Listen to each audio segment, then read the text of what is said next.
of our key new leaders in trade, manufacturing, agriculture is a new member of Congress from the state of Iowa. I'm proud to, and played a key role again in this legislation, proud to yield 2 minutes to the gentleman from Iowa, Mr. Blum. Gentleman from Iowa is recognized for 2 minutes.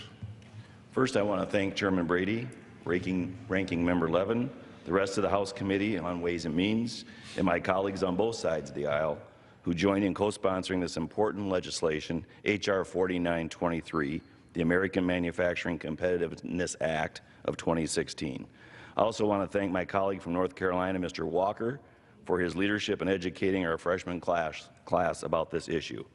Mr. Speaker, this legislation creates an open and transparent process to consider reducing burdensome manufacturing tariffs through miscellaneous tariff bills, while at the same time maintain the common-sense House ban on earmarks.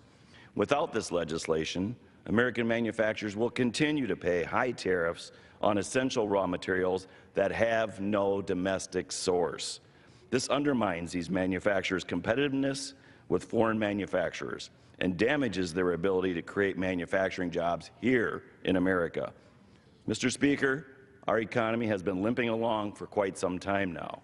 This is the worst economic recovery following a recession since World War II. GDP growth is just 60% of our 70-year average. I'll say that again, 60% of average. And because of this, wages for working families are stagnant. American businesses are being stifled by red tape, high taxes, and a federal government that crowds out private investment through its addiction to deficit spending. I'm not willing to accept that this economy is the new normal.